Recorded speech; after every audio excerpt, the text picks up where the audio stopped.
Hey guys, it's me again. I'm coming on today.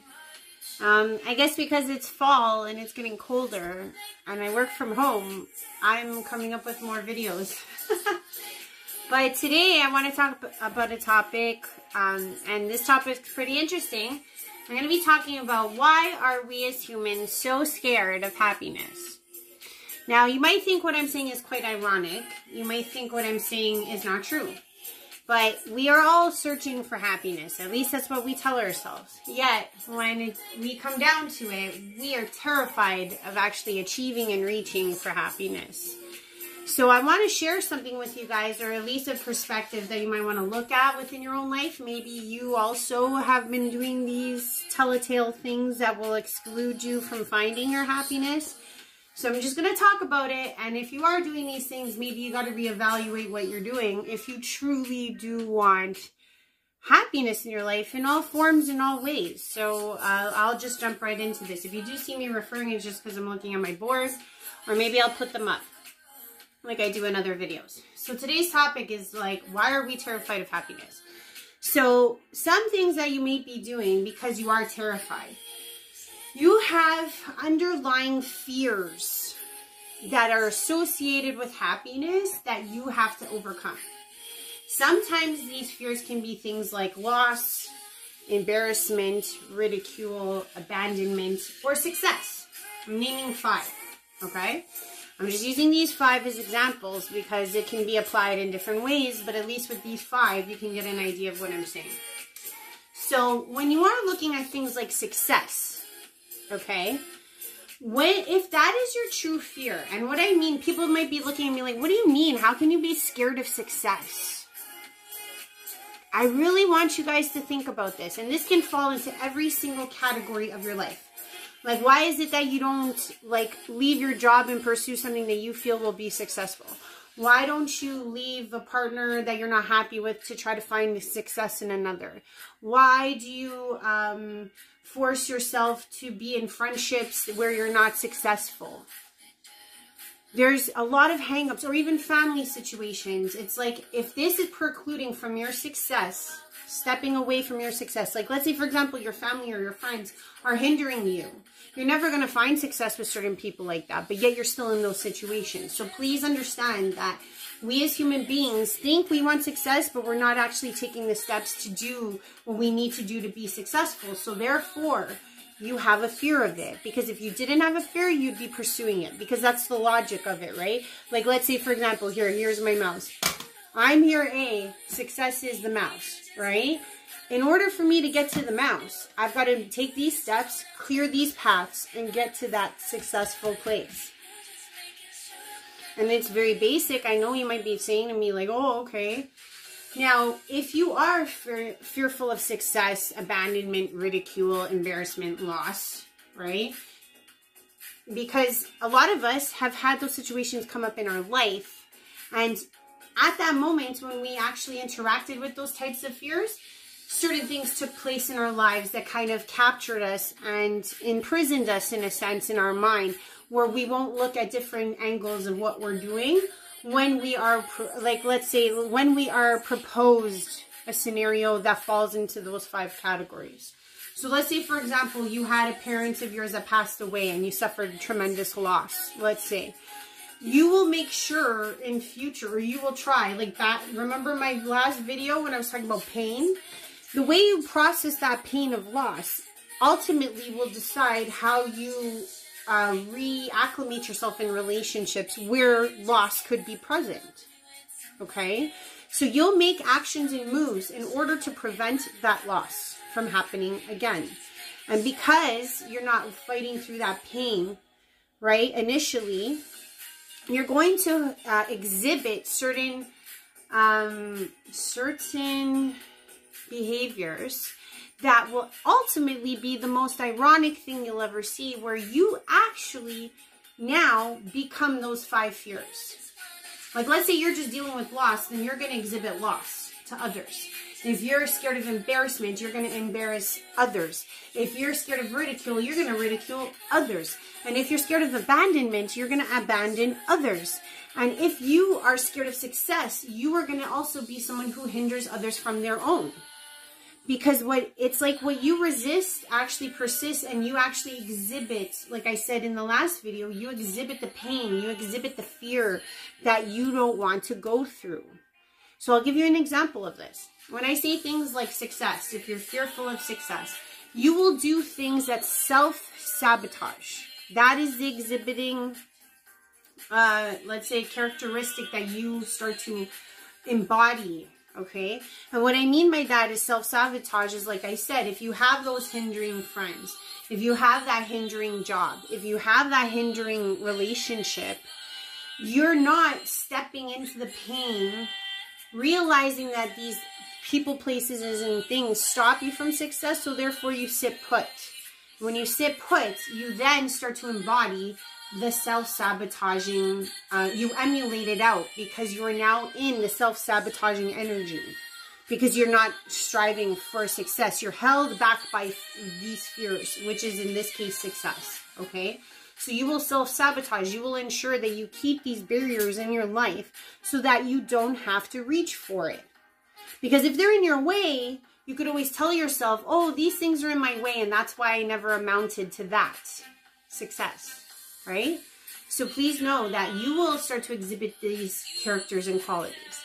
Let's say, for example, if you're talking about like abandonment and ridicule, right? Let's say those are your big fears. Maybe when you were a kid, you were ridiculed for like wearing braces, or when you were young, you got abandoned by a parent, or you got abandoned by a sibling, or you got abandoned just in general with friendships.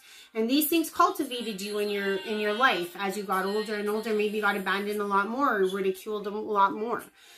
So you started to see that there was a pattern. There was something happening where you're like, oh, I hate this feeling. I've got to get away from it. Like I said, you do that running away thing instead of like facing ridicule and facing that pain. And what happens is you start to do things like push people away.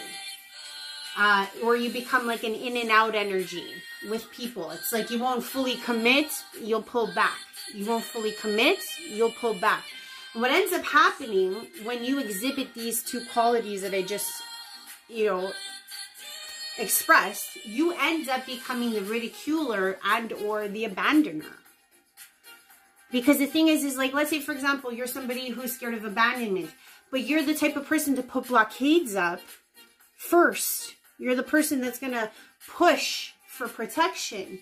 You end up abandoning people when you do that. So you ultimately, in that moment, become your own biggest fear. So that's why I'm constantly saying, forget running away from the pain. Face it so that you are not bound by it. Finish the circle. And like, for example, with the in and out weaving of energy, right? Maybe you're somebody that's like, oh, if I don't stay in the moment too much with these people, they can't know enough about me or ridicule me. So I'll just do this with my energy all the time. I'll just go in and out, weave in and out of relationships, weave in and out of groupings, weave in and out of your family. If they don't know you enough, if you're elusive enough, they can't find enough to ridicule you about. But what ends up happening is that you end up giving the impression that they're a joke. All of these people are a joke to you. You don't give them the courtesy or the feeling of security that you're looking for. You end up being the person that makes them feel like them having any interest in you with this weaving energy is stupid on their part. They feel like a fool. So you're actually projecting that energy that you've been trying to avoid in your own life. If that makes any sense. And the last thing I'll say with embarrassment or with loss, sometimes what that will turn into, right? Let's say embarrassment and loss are the ones that you're fearful of. You might become somebody who doesn't communicate as a result. Because you're like, oh, maybe if it's like, I'm showing you different reactive responses that people take on. So let's say, for example, you start to not talk as much. And that could go with ridicule, it could go with abandonment, it can go with success, it can go with every single one I'm describing can work within those 5. But some are pertaining more to other topics than others. So let's say you become a non-communicator. in order to avoid embarrassment, in order to avoid loss. Because it's like, if you don't talk to anybody, you don't get to know anybody. And if you don't get to know anybody, then you can never lose anybody. Or you can never be embarrassed by anybody because you're not talking to anybody and no one knows even less about you than the leaver-inner, right? Or the pusher-awayer, or the self-sabotager. Like you've done the biggest push-off, which is like not even bothering talking to people. So in this case, you end up being the loser, or you end up being the, I don't want to say you're a loser for doing that. What I'm trying to say is that you end up losing.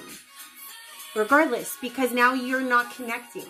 You're missing out on that perfect situation. You're missing out on that amazing scenario. You're now missing out on that feeling of exploration of others that they bring into your life. You have now become the loser who is petrified of loss. Isn't that ironic? So if you are somebody that is really wanting to challenge these things in your life, I'm here. I want to just put those kernels in your mind, because sometimes what this all results in is that we become terrified of happiness. Because when you do these things that I've expressed, right, you stop yourself from actually facing those fears and facing those pains, and you're never going to get out of them. They'll control you. So if you can turn it around and look at it and say, you know what, the pain I'm terrified of is success, abandonment, ridicule. What am I doing to cultivate this? What am I doing to ensure that it happens again? What am I doing that is going to help understand that I'm exhibiting those exact traits out to the world that I'm so scared of? And how do you change it around? The only way is by acknowledging them. And once you acknowledge that you're doing these traits, which are the sabotaging, the pushing away, the in and out, the non-communicating, you start to pick apart why you're doing them. Like, for example, if you're scared of success or abandonment, ridicule, embarrassment, or loss, right? If you really, truly do not want to be trapped by them, you have to look at them individually. And how you do that is doing the opposite of what you're currently doing right now. So if you're not talking, start talking. If you're in and out, stay put. If you're pushing away, lean in. Because there's the only way you're ever going to defeat this fear. That's the only way. Because the thing is, you're telling yourself things that don't even exist right now. You know what I mean? But what you are giving off to the world is your own fear being deflected out. So I hope this helps.